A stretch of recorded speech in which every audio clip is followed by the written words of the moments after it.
Welcome. I'm Steve Danyew with polyphonic.org, and I'm very pleased to have Michael Morgan with us today. Thanks for being with us. Oh, pleasure to be here. Um, we're continuing our series of interviews with guest conductors of the Rochester Philharmonic Orchestra, and we're very excited to be doing that this season.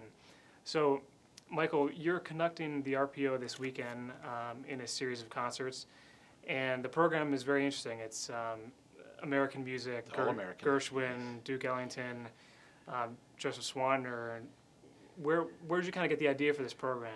Well, actually, the Philharmonic came to me with the idea for the program. I suggested a piece or two on it, but I mostly was advocating for the Duke Ellington Harlem because I just don't think it doesn't get played enough, and it's a real American masterpiece. In fact, along with the Gershwin Concerto, which is also an American masterpiece, it was just nice to have those two pieces anchor the second half of the program. Cool, great, yeah.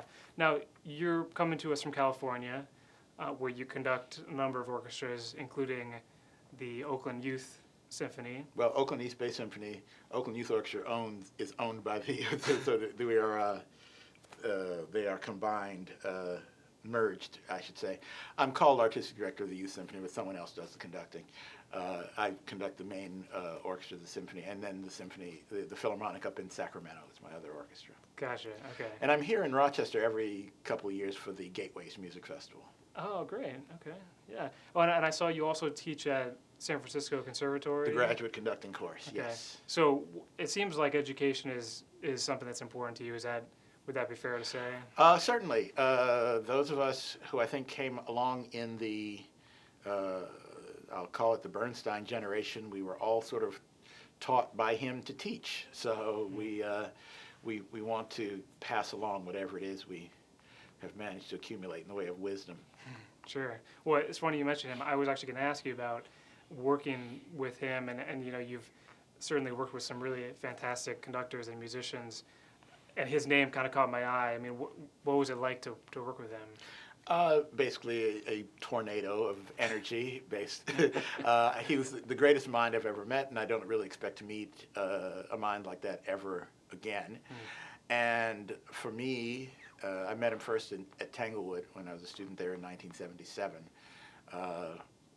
But for me, I always had to take a step back from Bernstein because it was just such a world vortex being right next to him. So you step back, you could actually learn a little bit more from my perspective than if you got too caught up in the swirl. And he did teach all of us how to take what we knew about a given piece of music or the rules for performance or the period we were playing in, and then go as far within those rules as those rules would allow. There's great freedom in music in knowing what the rules are and then pushing them to their limits. And that keeps you from doing things, for example, that to a Beethoven symphony that just shouldn't be done because you've got parameters of what you should do, and outside of those parameters you really should not go. But within those parameters there's tremendous freedom, and that's true in every period. If you know sort of where the boundaries are, you can go right up to them and have very interesting musical experiences. Yeah, interesting. Well, I'm curious about your thoughts in terms of skills that musicians need today.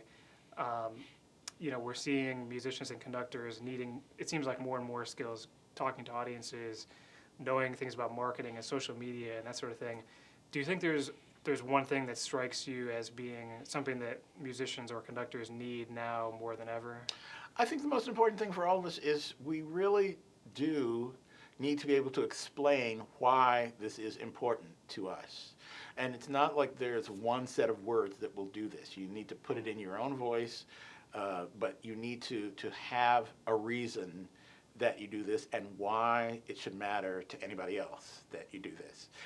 We are long since past the time when it was just assumed that the classical arts were just a part of life. Now you have to explain why they are an important part of life. And so you have to have that explanation ready. And the explanation varies from person to person, but just why is it important to you? And you should just have that answer and be expected to come up with it pretty much at a moment's notice. Not to mention when you play any particular piece, to be able to talk about why that particular piece matters to you. And it does not mean a huge analysis of here's when you get to the B section and here's where the recapitulation. Nobody cares. Nobody. But they do want to know why the piece moves you, why you were attracted to that particular piece, and you should be able to explain that in a way that makes sense and it's just from the heart, and that makes all the difference in the world in terms of connecting to audiences. Yeah, great, interesting. Well, just sort of along the same lines, for younger musicians that might be watching and thinking, you know, how do I get to where you are, or I want to be a conductor when I grow up, or an orchestra musician, any advice for them? The main thing for whether it's conductor or instrumentalists or whomever, I think the main thing is to perform at your best possible level in all circumstances, because a lot of my training as conductor came from leading ensembles that were a good deal less than, you know, the Berlin Philharmonic, because the conductor needs ensembles to practice on, and those are not going to be the world-class ensembles. But you also need to be performing and doing concerts in various places and always putting your best foot forward, because you never know who's in the audience. I've had a lot of some of the bigger breaks I've had came because I was doing what I thought was an unimportant concert, and someone who had influence or contact happened to be in the audience that day. So always performing at your best and always trying to make that connection to the people that you're performing for. That's what moves you through to the next step.